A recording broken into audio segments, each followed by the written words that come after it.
Alors, on va parler des positions absolues relatives. Alors, c'est quoi le système? Il faut toujours qu'il y ait un parent qui soit en position relative, qui va être une sorte de référence, et qui va avoir un enfant qui va être en position absolue. Et c'est cet enfant auquel on va lui dire je veux que par rapport à la gauche de ton parent, tu sois décalé de temps, etc., etc. Donc on va le faire tout de suite. Alors là, c'est qui le parent, c'est qui l'enfant? T'as deviné, terrain c'est le parent et balle c'est son enfant. Donc terrain il va être en position relative et balle va être en position absolue. Donc là, ce que tu peux faire, tu cliques sur la dernière ligne de terrain, tu fais CTRL entrée. Et là, tu écris port, P-O-R. Tabulation, il te met direct position relative. Pareil pour balle, tu cliques sur la dernière ligne, tu fais CTRL entrée. Et là, tu écris poids, P-O-A, donc position absolue. Et comme je t'ai dit, on va s'occuper de lui dire qu'est-ce qu'il va faire. Donc, euh, déjà, le terrain il fait 400 pixels de large. On va le mettre un peu au milieu. Du coup, on va lui dire L200 tabulation. Ça permet d'avoir sa position par rapport à la gauche. Il va être décalé de 200 pixels. Je vais vérifier ça. C'est bien, il s'est bien mis au milieu. Maintenant, généralement, par tradition, tu sais, on met le top.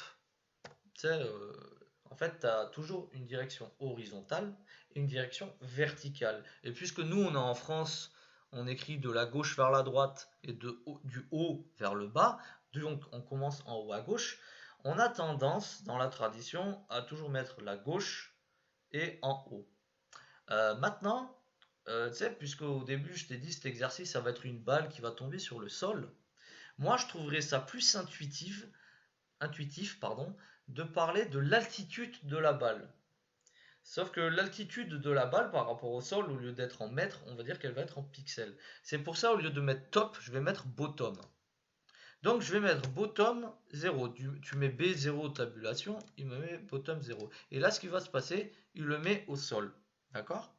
Avec l'inspecteur d'éléments, je fais clic droit sur la balle, je fais inspecter. Comme ça, il me le cible direct. Et ici, tu vois, tu as ton bottom.